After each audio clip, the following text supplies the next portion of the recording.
السلام عليكم، ازيكم بنات؟ عاملين ايه؟ يا رب تكونوا بخير. اهلا بيكم معايا في فيديو جديد.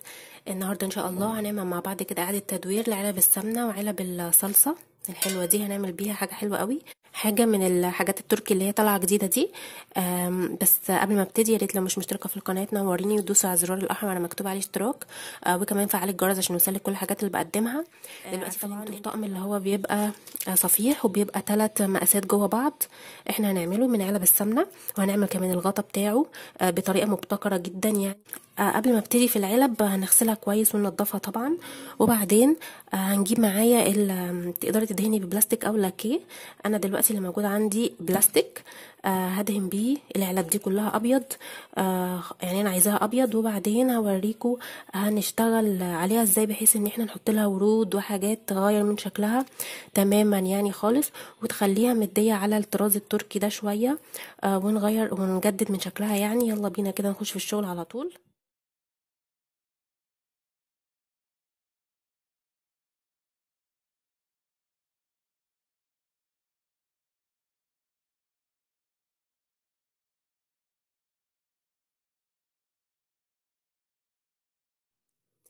دلوقتي خلاص انا بعد ما دهنتهم كلهم ابيض، وديتهم عشان ينشفوا.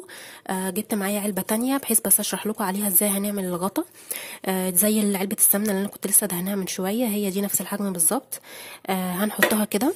هنجيب علبه تانية زيها، يا اما زيها يا اما في نفس الحجم بالظبط، بحيث ان احنا بنحطهم على بعض يقفلوا على بعض بالطريقه دي، ما تبقاش واسعه عنها ولا تبقى صغيره عنها، يا دوبك تبقى نفس الحجم بتاع الغطا كده بالظبط. فشايفين الاتنين دخلوا ببعض ازاي، اتعشقوا كده اهو. هو دي اهم حاجه احنا محتاجينها. ليه بقى؟ لان احنا طبعا ده هيبقى البطرمان بتاعنا. او من هنا بقى هناخد الغطا. هناخده ازاي؟ هنقص.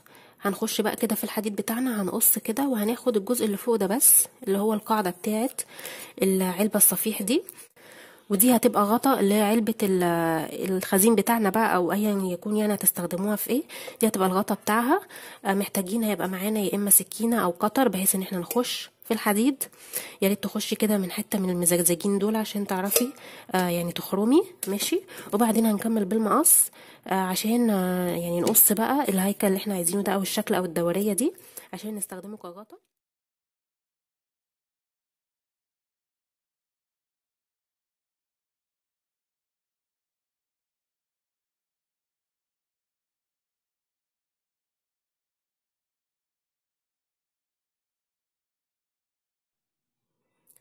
ادي دي كده العلبه اللي احنا قصيناها. على فكره مش هنرميها، هنستخدمها في حاجات تانية. لو الفيديو ده ما طولش معايا هقول لكم هنستخدمهم في ايه، اوعوا ترميهم.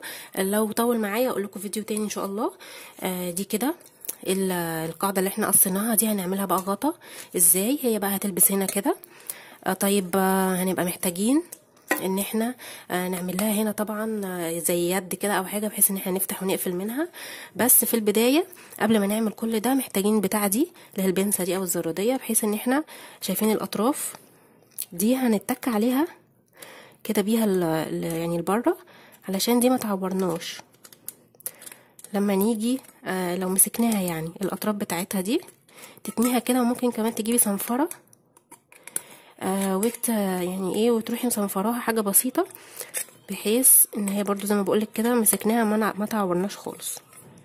هي يعني تقريبا انا قصيتها كلها مظبوطه، كانش فاضل غير حته صغيره اتكيت عليها كده، وهي كده تعتبر جاهزه يعني. دلوقتي انا هنا كده جبت السكينه بتاعتي بيكون ليها سن، وابتديت ان انا اعمل في الغطا بتاعي فجوه. هنتلف فيها كده بحيث تعملي فيها فجوه كده او ثقب يعني. وطبعا ظهرها هيكون يعني بارز لبره، فعلشان ننعمه هنجيب معاه شاكوش. هبتدي اخبط بيه خبطتين على الغطا بتاعي من ورا على ظهر الغطا، بحيث ان هو ينعم معايا خالص والحتت دي ما تعورناش. دلوقتي الخطوه اللي بعد كده ان احنا نعمل لهم اليد. عندك كذا فكره وكذا طريقه تقدري تجيبي الحاجات اللي زي دي بتاعه الادراج، بتتجمع من راجل موان او بتوع يعني الاكسسوارات وكده. تقدري تجيبي حاجه زي دي عندك، او لو عندك حتى واحده كان في الدرج وبقيتيش تستخدميها اهي، يبقى معاها المسمار بتاعها ده بصاموله كده. او مثلا حاجه تانية زي اللي عندي دي كان غطا براد، برضو كان ليه المسمار بتاعه اهو. ممكن استخدم ده. بس يعني هجمع 3 كده واستخدمهم نفس الشكل. يعني هتدعبسي عندك في المطبخ هتلاقي حاجات بايظه وقديمه هتستخدميها عادي في الموضوع ده. تالت اختيار ممكن تعملي بغطا ازازه. هنخرمه من هنا بمسمار، هنسخنه وهنركبه هنا وهنربطه في الاخر بمسمار تاني، بس مسمار طويل شويه. مسمار هيبقى من فوق، هو بس عيبه ان هيبقى المسمار باين من فوق. ممكن بغطا ازازه دواء زي دي. كل ده في الاخر احنا هندهنه، يعني مش هنسيبه بشكله ده. بس انا جبت الغطا بتاع الدواء وخرمته، حطيت فيه مسمار يكون بصاموله ويكون طويل شويه بحيث يوصل لحد تحت. وبعدين هنركب الصاموله بتاعتنا. حسيت ان الغطا ده شكله كده يعني اشيك شويه واحلى واطول كمان، فقلت اما اغير خليني في ده احسن. طبعا عندنا كلنا يعني من غطيان الدواء دي اكيد، ومسامير طويله زي دي هتلاقيها عندك. يعني جمعي كده، يعني اي حاجه هتفك منك، حاجه هتبوظ هتدعبسي هتلاقي على فكره. يعني الحاجات دي اساسا انا مش شارياها، الحاجات دي كلها كانت عندي. هنربط حلو قوي الصاموله وكده هيبقى شكلها. هبيض بقى كل ده. دي كمان هديها وش كده ابيض عشان طبعا نغطي على الغطا اللي احنا حطيناه. ودي برضو كله كده ياخد لون واحد، وهوريكم ازاي بقى هنزين العلبه نفسها. دلوقتي رجعت لكم تاني بعد ما العلب بتاعتي نشفت اهي. اللون الابيض الغطيان بتاعتي دهنتها ابيض، بعد كده دهنتها بينك، وبعد كده اديتها طبقه ورنيش مائي وسبتها تنشف. هي دي الغطيان اللي انا هستخدمها كده، يعني مش هضيف لها اي حاجه. تمام. بالنسبه بقى للعلب نفسها هنزينها ازاي. فاكرين المفرش اللي انا كنت استخدمته في الكاندي جار اللي عملناه في فيديو مع بعض قبل كده؟ المفرش ده فيه رسومات حلوه قوي، رسومات ورد كده شكلها عجبني. فابتديت ان انا اقصها كده اهو بالشكل ده. فرختها من على المفرش، والمفرش ده طبقتين كده من تحت، فشلت الطبقه التحتانيه. شايفين ده كده هنا تقيل ده خفيف، شلت الطبقه التحتانيه فبقى لي الشكل ده خفيف كده. هبتدي بقى ان انا الزقه هنا اهو على العلب بتاعتي. هستخدم طريقه الديكوباج، الطريقه دي حلوه قوي. لما تعرفيهاش ممكن تعملي سيرش عنها، هتلاقي يعني اشكال والوان ويعني طريقه جميله جدا. تقدري تعملي بيها حاجات كتير قوي بصراحه. فانا هبتدي ان انا الزق مثلا الاشكال بالطريقه دي. هنحط على كل مثلا بطرمان معانا وردتين او 3 على حسب بقى اللي هنشوف يعني هنعمله ازاي. معايا هنا ورنيش مائي، ده اللي انا هنستخدمه تحت الورق الرسمه وفوق الرسمه كمان. دلوقتي انا هجري شويه الفيديو عشان الناس اللي بتقعد تقول لي الفيديو طويل، فهجريه وانا شغاله وهتشوفوا معايا انا هعمل ايه.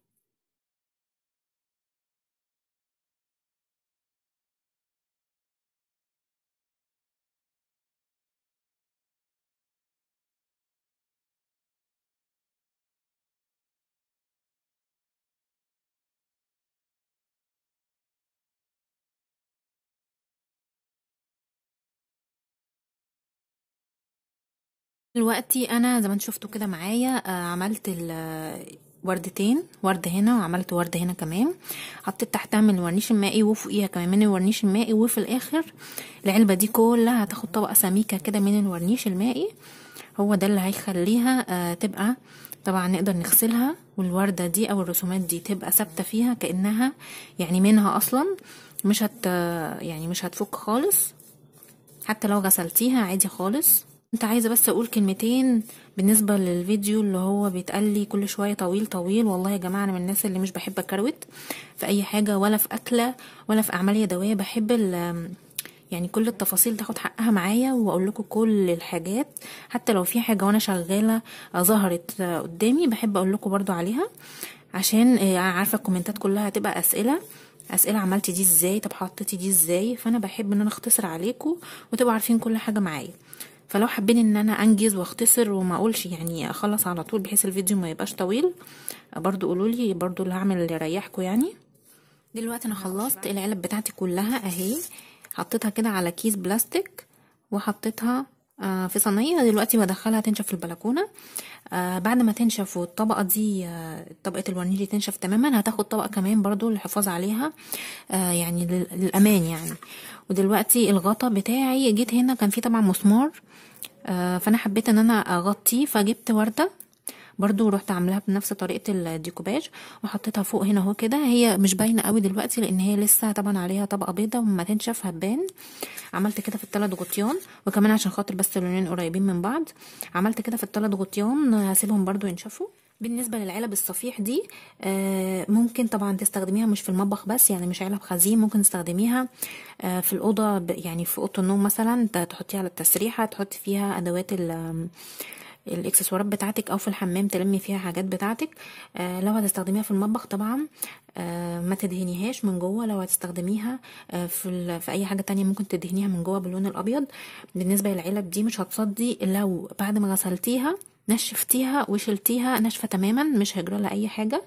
لكن لو غسلتيها وسبتيها كده مع نفسها تنشف فهي كده هتصدي. وده كده شكلها النهائي بعد ما نشفت اهي. الرسمه بتاعتها شايفين اللمعه دي اللي طبعا بسبب الورنيش المائي. تقدري تستخدميها وتقدري تغسليها، تقدري تخزني فيها اي حاجه انت عايزاها. الغطا بتاعها اهو. هنا طبعا غطيت المسمار برضو بورده، وبرضو عملت بالورنيش المائي. ايه رايكم فيها؟ اهي دي كده اول واحده معايا، دي اللي هي العلبه الكبيره والغطا بتاعها حلو وبيتقفل تمام. ودي تاني واحده اهي، ده الحجم الاصغر شويه، وده الغطا بتاعها. ودي صغيره خالص، وده برضو كده. ممكن تجمعي كل العلب اللي عندك وتعملي بيها اطقم تخزين، تستخدميها في المطبخ، تستخدميها في الاوضه عندك، في اوضه النوم على التسريحه مثلا، في الحمام، في اي حته. يا رب الفيديو بتاعي يكون عجبكم. ما تنسوش بقى لو عجبكم الفيديو لايك على الفيديو واشتراك في القناه لو اول مره تشوفيها، وفعلي الجرس عشان يوصلك كل الحاجات اللي بقدمها بعد كده. وان شاء الله اشوفكم في فيديو جديد. مع السلامه.